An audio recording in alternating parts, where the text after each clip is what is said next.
cieľom tohto stretnutia je, že vy ste sa mi už krásne predstavili aj v životopisoch, aj v sprievodných listoch, aj v tých formulároch. Takže teraz je rád na mne, aby som vám predstavila Centrum finančného vzdelania a spôsob a tú misiu, akým dlhodobým štýlom chceme vzdelávať finančnú gramotnosť. Už to samozrejme robíme, ale teraz vďaka vám a novým obchodníkom naberieme na objeme tých odučených, odprednášaných workshopov v školách. Takže ja vám spustím moju prezentáciu a idem zdieľať obrazovku, ale kľudne kedykoľvek vidíte, sme tu v malom počte, tak kedykoľvek budete mať otázku, normálne sa pýtajte, aj keď budem rozprávať. Dobre? Nech to nie je taký monológ. Čo vás napadne, to sa pýtajte. Takže idem ja prezdieľať.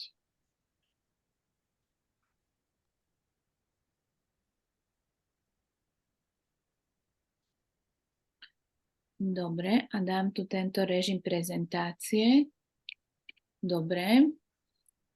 Teraz vás zmenším. No, takže toto je jedna z našich prezentácií, kde vám idem predstaviť Centrum finančného vzdelania. V tomto design manuále všetko, čo budete vidieť, v tom aj učíme. Hej? Takže je to náš originálny taký rukopis, ktorý vidia naši študenti, lektori, obchodníci. Takže tá myšlienka finančného vzdelávania od detstva vznikla vo mne tak pred 3 rokmi tak náhle, keď som si uvedomila, že na Slovensku majú dospelí ľudia obrovský problém s finančnou gramotnosťou.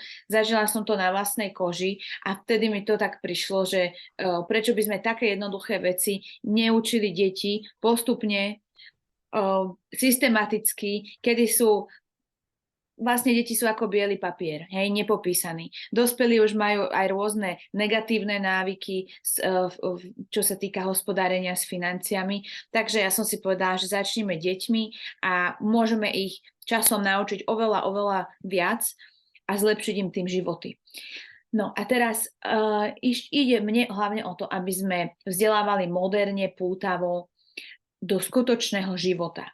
Takže keď my prídeme na ten workshop, kde vzdelávame buď detičky na 1. stupni, na 2. stupni a podobne, aj na stredných školách, tak naozaj ten workshop je pre deti takým zážitkom. Je to niečo iné ako bežný školský deň, kde sa striedajú hodiny, pedagógovia a podobne. Takže povedzte mi, vy ste mali v škole predmet finančná gramotnosť? Lebo niektorí mali napríklad na stredných školách alebo niečo podobné. Vy máte akú skúsenosť? Nemali. Nemali ste? Nemali sme. Ani na strednej? Ani na strednej. Nie, pokiaľ to nebola ekonomicky zaveraná škola, tak nie. Hej, na tých odborných školách, ja som chodila na hotelovú strednú, tam sme mali... Tam majú. No, tam boli dobré ekonomické predmety, ale teda vo všeobecnosti to nie je pravidlom a to je veľmi veľká škoda, lebo s tými financiami sa, ako vy dospelí viete, sa stretneme všetci, úplne jedno v akej profesii. Všetci by sme mali mať základnú finančnú gramotnosť. Takže keďže tí dospeláci v mojom veku tú finančnú gramotnosť nikdy nemali, tak potom nevedia systematicky naučiť tie svoje deti správať sa k peniazom. Zároveň ukazujú deťom zlé vzory finančného správania, alebo aj sú v rodinách rôzne tabu, negatívne vzťahy o peniazoch, k bohatým ľuďom, k získavaniu peňazí. Mýlia si to so skromnosťou, zamieňajú si to s rôznymi nepríjemnými stavmi, ktoré môže dieťa odchytať, naučiť sa a potom naozaj je to veľká škoda. Takže my sa snažíme hlavne vytvoriť v prvom rade vzťah detí k predmetu finančná gramotnosť. V prvom rade vytvárame vzťah a to tak, že na tých hodinách naozaj tie naše vzdelávacie materiály sú veľmi zábavné. Učíme sa veľmi interaktívne. Používame rôzne videá, pomôcky, máme vlastnú stolovú hru v Reckove. A zároveň tých lektorov školím tak, aby boli aj tak trošku herci v tej triede. Aby jednoducho tie deti, a zároveň aj s tými pedagógmi, ktorí sú v triede tiež väčšinou, aby mali zážitok. A keď už je taký dobrý pocit vytvorený v tej triede, taká dobrá atmosféra, tak to je taká správna pôda, aby sme im začali systematicky ich učiť tie jednotlivé informácie z oblasti hospodárenia s financiami. Vtedy, keď je dobrý vibe v triede, je to zážitkové, tie deti nasávajú tie informácie oveľa lepšie.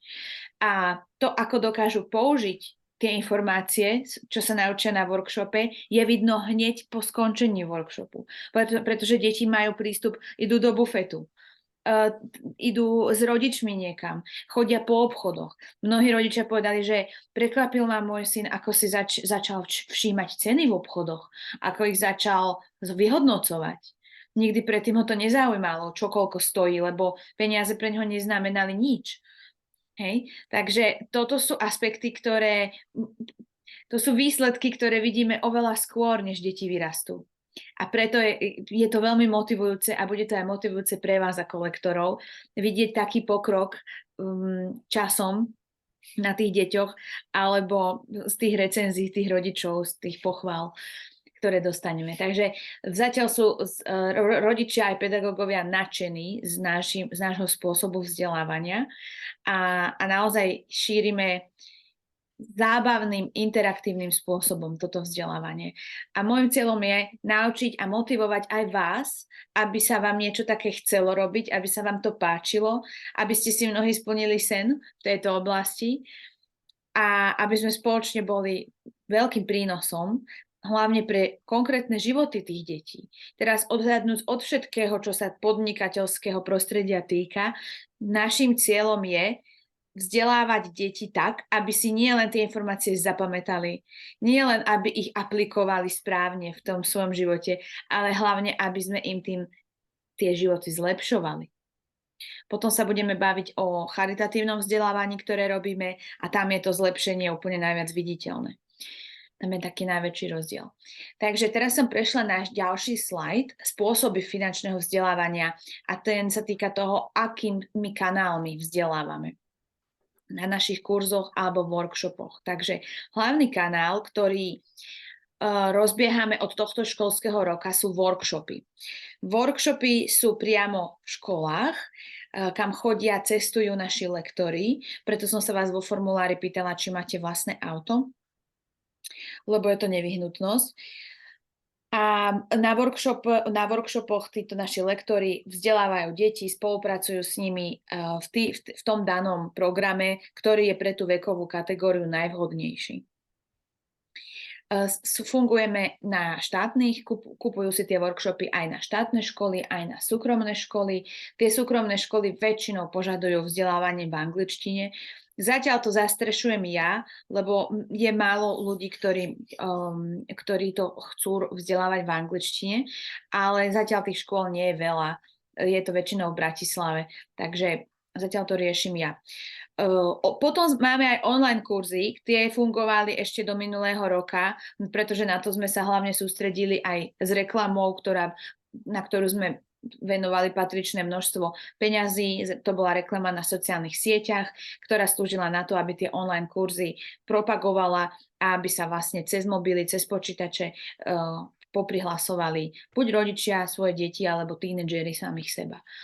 Takže online kurzy fungujú aj doteraz, tiež sú naživo, sú s lektorom, sú v takej intimnejšej atmosfére, že je nás tam možno 4, 5, 6. Naozaj sa poznáme po mene, dávame si domáce úlohy, decka makajú, hlavne tínedžeri, chlapci, ich strašne zaujíma investovanie a podnikanie.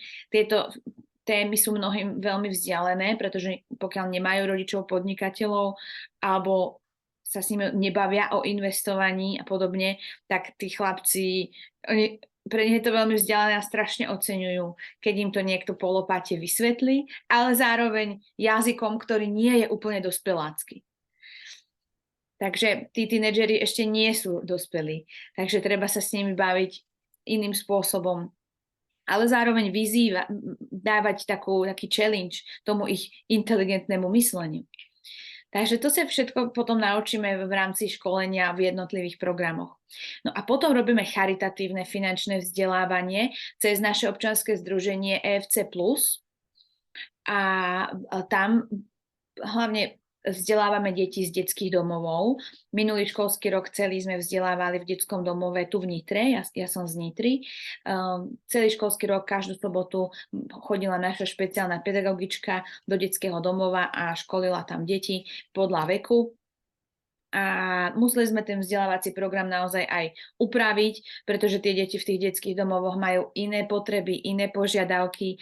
Ten akcent sme museli presunúť na také témy, ako je ochrana, hej, ako je predchádzanie rizikám, predchádzanie oklamaniu, predchádzanie finančným žralokom alebo neférovým finančným ponukám. Hej, pretože tieto deti sú veľmi, veľmi citlivá skupina presne na také nachytanie sa. Takže robíme charitatívne finančné vzdelávanie zároveň aj pre ukrajinské deti. Máme vlastne celý ukrajinský program, kde sme naše kurz pre moje prvé peniaze sme celý preložili do ukrajinčiny a vďaka tomu sme mohli poskytovať v Banskej Bystrici aj v Bratislave celý minulý rok vzdelávanie zdarma pre ukrajinské deti. No a samozrejme, že sa snažíme to financovať, takže píšeme projekty, granty, máme finančnú zbierku priamo na stránke, kde sa môžu skladať jednotlivci a takto nejak vykrývame tie náklady, hlavne teda na lektora. Tak a našim hlavným cieľom je zaujať aj tie najneposlednejšie deti.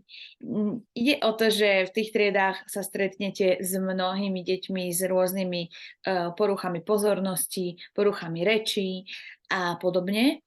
A práve preto naozaj sa snažíme, aby to bolo pre tie decká zaujímavé a nie, to potom poviem, nielen jednorazovo, ale aby to bolo pre nich pútavé. Zároveň v tých školách, kde deti majú technické zázemie, majú buď iPady alebo telefóny, využívame aj našu aplikáciu Curipod. Do nej vás zaučím, je to aplikácia s umelou inteligenciou. Je to vážna zábava, bude to baviť aj vás. A tá umelá inteligencia slúži na to, pre učiteľa, že v priebehu niekoľkých sekúnd si vie vytvoriť slajdy na akúkoľvek tému tam napíše. Takže my samozrejme máme svoje slajdy, svoje prezentácie v našom design manuále a deti, keď sa prihlásia do tej aplikácie priamo do toho vzdelávania, ktoré práve prebieha, tak môžu cez mobil vlastne reagovať, či už niečo napísať, či už robiť nejaký prieskum a voliť si jednotlivé možnosti, môžu do neho kresliť, odpovedať na otázky, súťažiť medzi sebou, robiť kvízy. Takže je to veľmi zábavné a naozaj, keď sme napríklad v súkromnej škole, kde deti majú tie tablety, tak tam sa bavia pritom aj pedagógovia. Lebo to je vážne novinka, je to jedinečné na Slovensku. Takže tam je tá priorita, aby tie deti si to pamätali, ako sa cítili a aby sme vytvárali nové spojenia v tých ich hlavičkách, že učiť sa o peniazoch je fajn. Hej, je to v pohode, som tomu otvorený, som zvedavý, chcem vedieť viac, lebo je to do môjho života. Toto sa tým deťom snažíme vštepovať. A najviac tie výsledky je vidno na tých deťoch z detských domovov, pretože oni sa vďaka našim takýmto zábavným kurzom začali všeobecne radšej učiť. Takže oni si zlepšili známky v školách aj v ďalších predmetoch. Takže naozaj zmenili sme im pohľad na vzdelávanie. A toto je strašne dôležité. No, potom vám chcem povedať o našej stolovej hre Vreckové, ktorú som navrhla ja ešte s pár kolegami práve na základe skúseností zo vzdelávania najmenších detí na prvom stupni, hlavne prváčikov, druháčikov Oni sa hlavne potrebujú hrať, čo všetci vieme. Ale teda hrať, my chceme, aby sa zase hrali cieľene a aby sa pritom niečo učili. Takže navrhli sme túto stolovú hru v Reckove, ktorá funguje na princípe človeče, nehnevaj sa, ale aj Monopoly. A na tej hracej ploche, keď by sa to priblížilo, tak by ste tam videli množstvo takých životných situácií, kde môžu peniaze získať alebo stratiť. Tak je tam napríklad, že nákup hračiek minus 50 eur, hej? Alebo vysávanie bazénov plus 20 eur, venčenie psíka 10 eur a podobne. Plus sú tam tajomné karty a hlavne deti majú v rukách takéto krásne farebné bankovky, z druhej strany sú potlačené na fialovo. A veľmi to tie deti baví a hráme sa to aj v školách. Dokonca niekedy ma táto hra zachráni. Aj minule ma zachránila. Učili sme na jednej základná škola Hargašova v Bratislave a v každej triede majú super projektor, aj interaktívnu tabulu. Všetko vyzeralo perfektne, akorát, že projektor sa prehrial, vypol sa a hotovo. No a teraz tie deti som nemohla učiť bez toho, aby som mala prezentáciu k dispozícii, takže táto stolová hra v Reckove ma zachránila, sme ju otvorili, decka sa ju začali hrať a krásne sa vyhrali celý čas a pritom sa učili finančnú gramotnosť. A potom som tam tú hru aj nechala, pretože pani učiteľka ju zaplatila z striedneho fondu a už patrí im. Takže tá hra je fakt super. Predáva sa aj cez Martinus, predáva sa cez našu web stránku a je to aj príležitosť na predaj aj pre vás, aj pre obchodníkov, ale aj pre vás. No a zároveň celý ten nápad, aj dizajn je chránený s Úradom priemyselného vlastníctva ochrannou známkou. Takže toľko o hre. A teraz vám, tie priority som tu už vymenovala, aj povedala, ale teda zopakujem ich v samostatnom slajde. Naše priority sú, aby to finančné vzdelávanie bolo skutočne do života, relevantné do života. Nechcem sa v žiadnom prípade podobať s našimi workshopmi nejakým prednáškam, kde sa niečo len odrapoce, kde deti spia, kde viem, že si z toho nič nezoberú, lebo už chcú končiť. Ako s deťmi to nie je vždy ľahké. Závisí aj, či máte šťastie a prídete na 1. a 2. hodinu, alebo ste na ďalších hodinách. Tá ich pozornosť sa líši. Hej? Takže tá práca pedagóga je naozaj veľmi závislá od toho, ako sa práve majú deti. Ale my sa snažíme prinášať vlastnú atmosféru, našu emóciu. Niekedy sa tie triedy vedľa seba tak líšia. V jednej sú detičky strašne dobre, milé, hlásia sa, v druhej triede je to blázinec. Hej? Ale v každom prípade my prinášame našu atmosféru, našu emóciu a zároveň spolupracujeme s rodičmi aj so školou. Pretože keď si to tak vezmete, stále je veľa škôl, ktoré nemajú záujem o nič navyše pre svoje deti, pre svojich žiakov. Hej?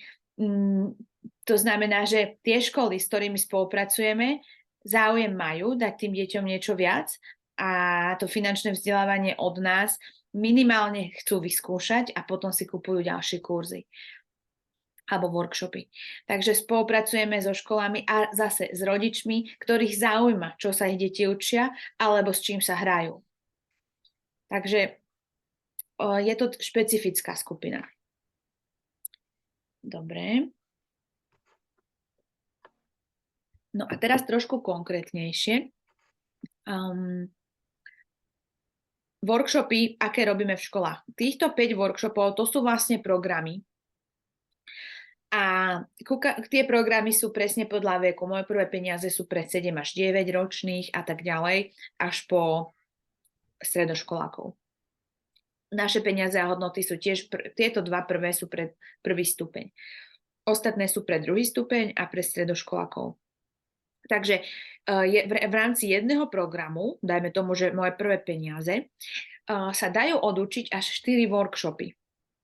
A v každom workshope sa snažíme počas tých 90 minút aj s prestávkou pokryť 4 témy. To všetko máme spracované, ale zároveň to stále upravujeme, spracúvame, niekedy skrátime, Ja sa snažím vždy, ja vytváram dlhé tie workshopy, ale nechcem, aby ste sa vy ako lektori stresovali, že musíte prejsť všetko. Skôr ide o to, že ja to vytváram dlhé na schvál, aby som mala pokoj v duši, že vždy je čo sa ďalej učiť. Hej, aby sme náhodou neskončili o 10 minút vopred, že máme hotovo. Takže radšej to nedokončíme, ale naučíme ich strašne veľa. Takže a tým, že ten workshop nie je jednorazový, tak ono to prináša pridanú hodnotu pre tie školy, ktoré reálne majú záujem deti vzdelávať vo finančnej gramotnosti, že to je systematický program. Takže ono je ideálne hlavne pre obchodníkov, keď škola vyskúša jedenkrát workshop a potom sa obchodníci opäť ozvú a ponúknú im ďalšie pokračovanie daného programu v ďalších workshopoch.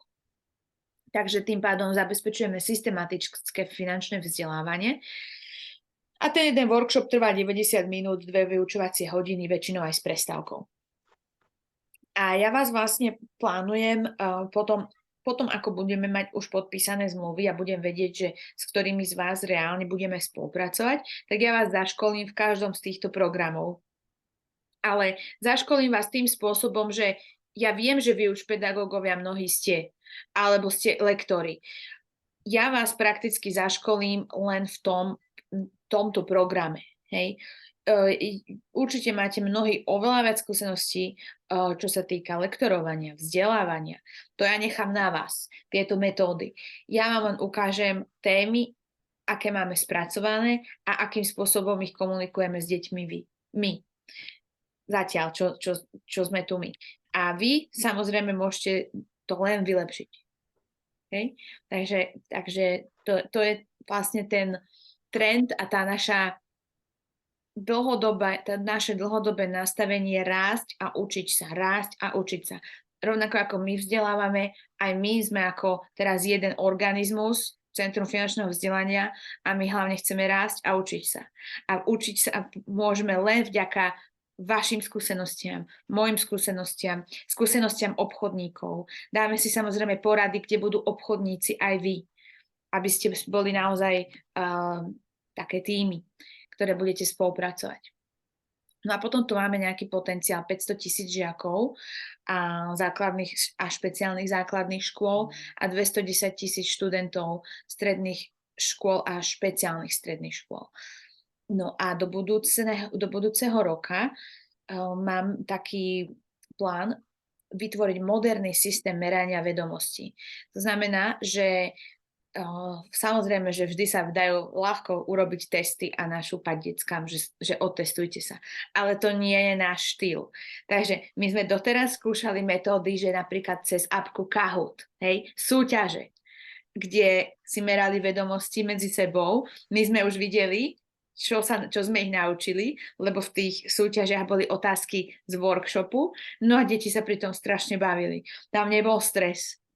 Im to vôbec nepripomínalo školu. Tam nebol žiaden stres z testovania alebo niečo podobné. Takže do budúceho roka naozaj sa budeme snažiť vytvoriť taký harmonizovaný systém toho merania nadobudnutých vedomostí, čo sme ich vlastne naučili. Lebo aj to je naša vizitka a keď to budeme mať odmerané, tak ľahšie potom sa tie workshopy budú predávať, keď tie školy budú vidieť, že aha, tak naozaj deti sa zlepšili, aha, má to nejaký dlhodobý zmysel. No a potom tu som dala ešte túto známku EU IPO, čo je vlastne európska známka na ochranu duševného vlastníctva. A tá je tu preto, lebo všetky názvy, logá, design manuál, ale aj priemyselný dizajn, vzdelávacie materiály, postupnosť tých tém, ako sa odvíjajú, to všetko je chránené európskou známkou.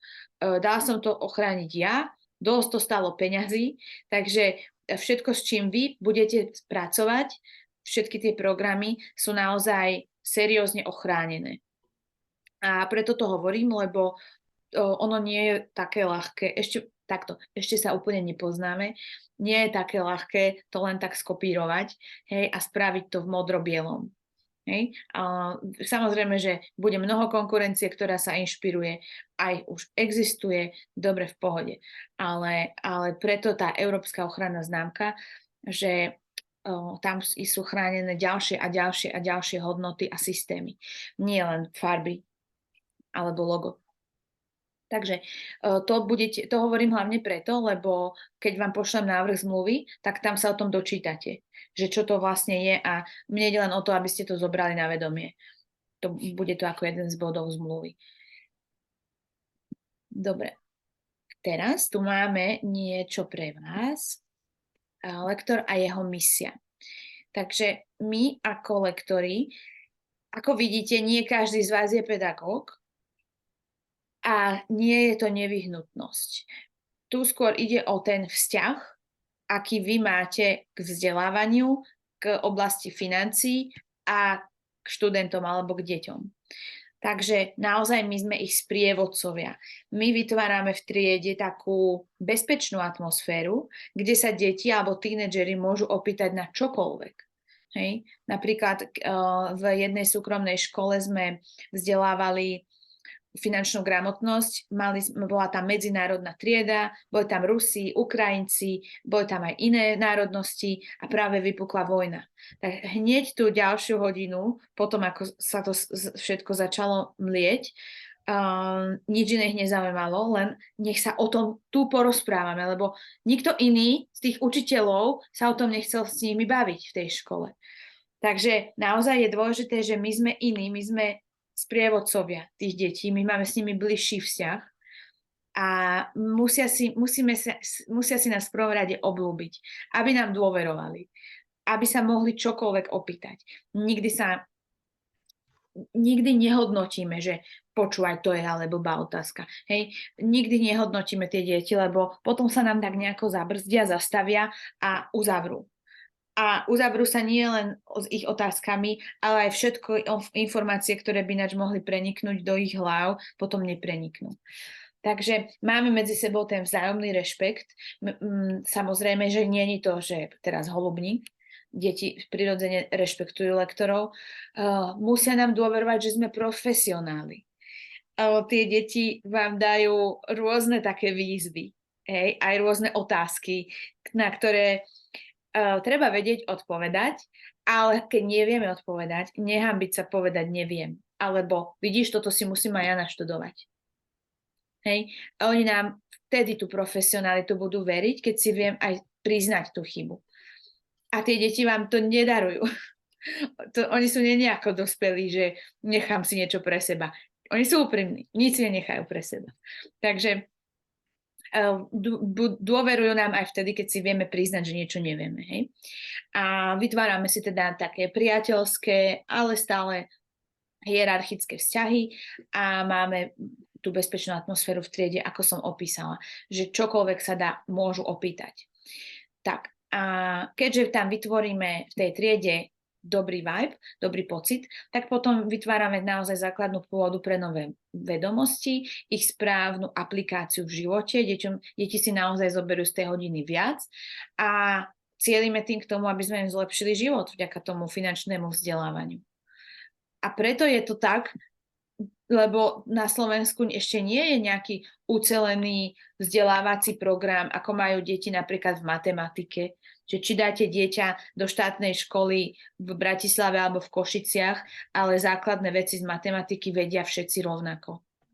Hej, finančná gramotnosť má iba jeden dokument, ktorý sa nazýva Národný štandard finančnej gramotnosti, ale čo škola, to iný level finančnej gramotnosti alebo žiaden. Hej, takže je to veľmi variabilné od školy k škole. Takže preto my vytvárame takéto veľké programy, aby sme raz my mohli slúžiť ako jeden z tých tvorcov toho finančného vzdelávania v praxi. Tak, teraz ide dôležitý slajd. Odmeňovanie lektorov. Cena workshopu. Workshop sa originál predáva za 7 eur na dieťa. Ale vždy je to tak, že dajú sa dokopy viac ako 40 detí a vtedy majú tí obchodníci možnosť dať 2-eurovú zľavu a teda predá sa to za 5 eur na dieťa. Stále je to fajn, keď je to pri tom množstve detí a zvyčajný počet detí na workshope je 25-30 na tých 90 minút, ale niekedy sú, keď už obchodníci predávajú, už predajú aspoň 2 po sebe idúce workshopy. Hej, takže aby ste vy niekam necestovali len kvôli 90 minútam. Ako niekedy sa to stane, že nechcú viac. Ale ideálne už, keď tak sa idú učiť, dajme tomu, že 3 triedy, je tam dokopy 50 detí, ale sú rozdelené na prvých 90 minút 25 detí, druhých 90 minút 25 detí.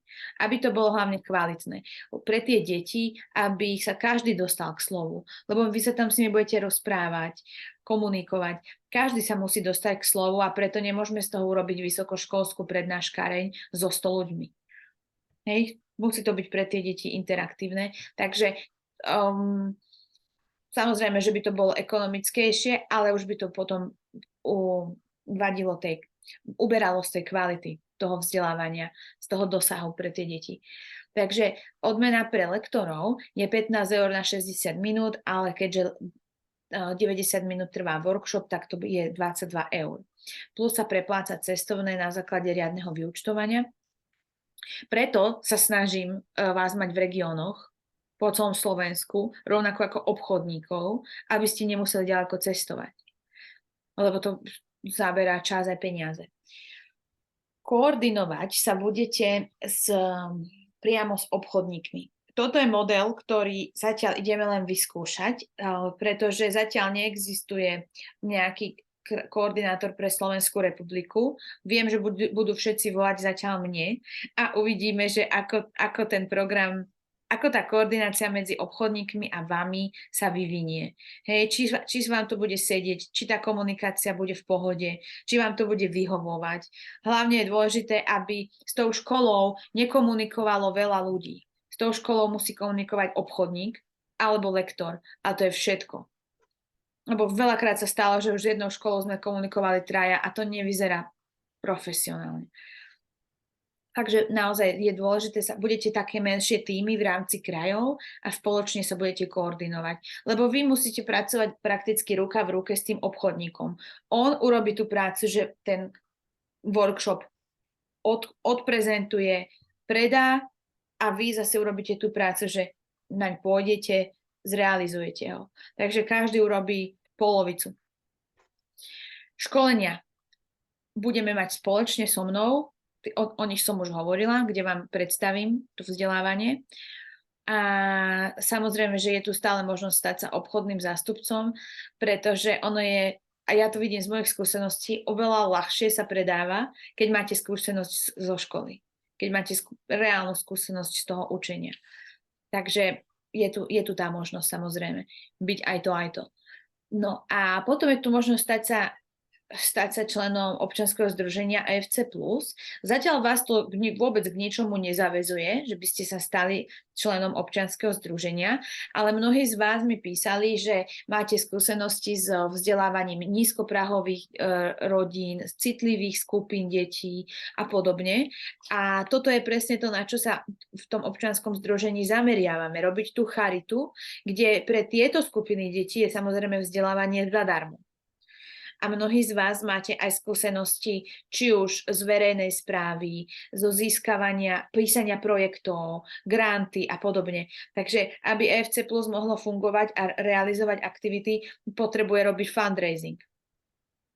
Takže je tu príležitosť, ale bez ohľadu na to, či budete alebo nebudete v tom EFC Plus, zatiaľ ono je to dôležité, aby ste hlavne o tom vedeli, že v nejakom občianskom združení ste, lebo napríklad budúci rok prebehne okolo vás informácia, že nejaký veľký zamestnávateľ z vášho kraja nevie, kam má dať 2%. Hej? Niečo mám v oku. Takže, že nevie, kam má dať 2%. A tým pádom vy už ste v občianskom združení. A tie peniažky, keď prídu do občianskeho združenia, vy budete relevantne odmenení, lebo to je vďaka vám. Hej, že tie peniaze sa dostanú do združenia. Takže budete riadne, oficiálne odmenení. Rovnako tí, ktorí píšu projekty, budú odmenení individuálne podľa toho, ako to ten daný projekt, tá výzva dovoluje. Hej. Iné výzvy má Národná banka Slovenska, iné výzvy má, čo ja viem, nadácia Orange alebo nadácia O2. Niekde sa môžu preplácať mzdy zamestnancov, niekde nie. Hej. Vždy budete odmenení, ale vždy iným spôsobom podľa toho, ako nám dovoluje ten projekt. Takže to je pre vás na zváženie, na informáciu, lebo naozaj si prajem, aby to občianske združenie EFC Plus ďalej fungovalo.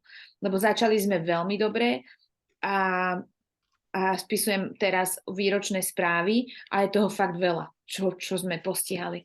Vďaka pár ľuďom, tam naozaj to je vďaka tomu len, že sa chcelo. Ešte veľa peniazy tady nepretieklo. Dobre, takže charitatívne finančné vzdelávanie, áno, o tom teraz hovorím v rámci občianskeho združenia a tá cieľová skupina sú deti v detských domovoch, deti s postihnutím. Tam väčšinou darujeme hru vreckové, lebo tie deti sa dajú učiť tú finančnú gramotnosť naozaj od určitého IQ. Hej, lebo oni sa vám nebudú sústrediť. Keď bola som napríklad aj v takej špeciálnej škole súkromnej, kde majú zmiešané vzdelávanie, že zdravé deti a deti s rôznymi aj mentálnymi poruchami. No a naozaj len tie zdravé deti sa sústredili a vedeli vôbec, o čom sa bavíme. Ostatní len tak pozerali. Takže k tým deťom s postihnutím skôr pomáhame tým, že im darujeme tú stolovú hru vreckové. Potom sa ju hrávajú s ich opatrovateľmi. No a potom samozrejme tie deti z Ukrajiny. No a riešime tamto financovanie, to som tie spôsoby povedala, píšeme projekty, realizujeme ich a odmeňovanie som povedala. Takže ja som to vlastne celé povedala v predchádzajúcom slajde. Dobre, už vás nebudem ďalej nudiť, už len poviem tieto informácie, že toto je také zhrnutie, že ako komunikovať o Centre finančného vzdelania, aby ste si to viac vedeli predstaviť, aj keď sa vás niekto spýta, že čo to, kde to pracujete, alebo pre koho to pracujete. Takže Centrum finančného vzdelania, skrátka je EFC, z angličtiny Education and Finance Center. Ja som to tak poangličtila, lebo máme aj nejaké medzinárodné ambície, tak aby už od začiatku tam tá skratka bola. Je to náš unikátny slovenský vzdelávací projekt. Nie je to žiadna franšíza, je to z mojej hlavy. Deti vzdelávame o financiách pútavo a moderne. To je prvá vec, čo treba hovoriť, lebo naozaj to je priorita. Deti to baví. Toto je zábava, toto je zážitok s nami. Pripravujeme ich na skutočný život, takže žiadne teoretické omáčky. Normálne hovoríme značky, hovoríme firmy, hovoríme mená, niekedy niekoho pozveme na hodinu, tí starší to ocenia. Malým deťom je to jedno, ale starší, hlavne tínedžeri ocenia, keď príde nejaký významný podnikateľ a tak. Máme vlastné vzdelávacie materiály, spracovaných až 40 tém, jedinečnú platformu, tú Curipod, učíme v slovenskom, anglickom aj ukrajinskom jazyku a samozrejme robíme aj túto charitatívnu činnosť v detských domovoch a máme tú stolovú hru vreckové. Takže to je pár bodov, kde sú tie najdôležitejšie informácie o Centre finančného vzdelania. A znova je to tu napísané. Šírime vzdelanie, zážitok, radosť z učenia sa o financiách do života. Naozaj, najprv my musíme byť stotožnení, motivovaní a dôverovať tomuto projektu, aby sme potom mohli zapáliť aj v iných ten oheň. Tak, a teda, počkajte. Dobre, toto je síce slajd pre obchodníkov, že predávame sebavedomo, ale platí to aj pre lektorov. Vzdelávame sebavedomo, vzdelávame pravdivo. Aj keď niečo nevieme, aj to treba pravdivo povedať. Netlačíme na pilu. Hej, ide o dobrý pocit. Pre vás to znamená hlavne v triede. Niekedy ja som tlačila na pilu tie prvé razy, že chcela som s tými deťmi stihnúť fakt všetko. Chcela som im to do tých hlav nahustiť všetko, ako som slúbila. A trošku to bolo na úkor potom tej dobrej nálady, už takých posledných 10 minút. Takže pre lektorov znamená vycítiť tú atmosféru a keď sa napríklad prejdete po tretiu tému a máte pokryť 4 témy. A pri tretej téme sa deti začnú veľa pýtať. No čo, neodpoviete im, keď vidíte, že ich to zaujíma? Tak pokryli sme 3 témy, 4. sme nestihli, lebo deti sa veľa pýtali. Ale viem, že niekde si to zapíšem, je to téma do budúcna. Že naozaj tie deti, keď chceli ísť do hĺbky, tak ideme do hĺbky a ide o to, aby mali dobrý pocit, že sa niečo naučili. Takže a obchodníkom zase hovorím, netlačíme na pilu pri telefonovaní. Keď nejaká škola povie, že finančnú gramotnosť tento rok riešime s niekým iným, dobre, v poriadku, to je ďalší bod, konkurencia sú naši priatelia, doplňame sa s nimi. Lebo mnoho škôl má program FinQuay, ktoré je vlastne, FinQuay je spojenie finančného vzdelávania od nadácie Národnej banky Slovenska a Slovenskej sporiteľne. Akože je to fajn program, vzdelávajú sa tam aj pedagógovia, vzdelávajú sa tam dlhodobo. Ale to neznamená, že my nemôžeme prísť, lebo my robíme niečo celkom iné. Zážitkovo, priamo pre tie deti. Takže je dôležité si, aby ste tie školy porovnali, vyskúšali a tak. Poznáme svoju hodnotu a sme hrdí na naše ceny. To je znova informácia, preto aj vy, ako lektori, viete, koľko stojí na dieťa workshop a sme na to hrdí, pretože stále vám niekto povie, že no za 5 eur workshop, to my budeme mať radšej výchovný koncert za 2,50. Hej, stále niekto povie, že to je príliš drahé. Ale zoberte si, že rodičia môžu zaplatiť deťom kompletné finančné vzdelanie 4 workshopov, pokryť 16 tém profesionálnymi lektormi za koľko eur? Za 20 eur. Hej? Za pol roka. To znamená, že aký iný krúžok stojí tak málo? Veď krúžky stoja cez 80-100 eur, hej? Kam deti pravidelne chodia. A deti chodia aj na 3-4 krúžky cez týždeň. Takže naozaj toto sú ľudové ceny a my sme hrdí na tie ceny, lebo naozaj kto sa chce učiť finančnú gramotnosť, s cenou mať problém nebude. Kto sa nechce učiť finančnú gramotnosť, bude mať výhovorku, že to nie je zadarmo. Že to chcú zadarmo. Takže zároveň sme fair, sme transparentní, práve preto sa tu o všetkom bavíme. Vy viete vaše odmeňovanie, obchodníci vedia, ako to funguje. Mnohí z vás chcete byť aj obchodníci, aj lektori, takže tam to je všetko jasné, transparentné. A teda chcela by som, aby tá profesionalita vaša, ktorá vyplynula z tých vašich životopisov, aby sa naozaj preniesla aj do tých vašich menších tímov, ktorých sa budete koordinovať, že vy lektori a obchodníci z vášho kraja. Aby aj tam tá transparentná komunikácia, dochvíľnosť, ochota, zmysel pre detail, aby ste to tam uplatnili. Hej. Nejde tu teraz, že voči mne. Ja vás len vediem nejakým smerom, ale vy ste všetci na slovo vzatí profesionáli, každý vo svojej oblasti. Takže ja budem rada, keď budete len aplikovať, čo viete. Dobre. Tak, a to je koniec mojej prezentácie.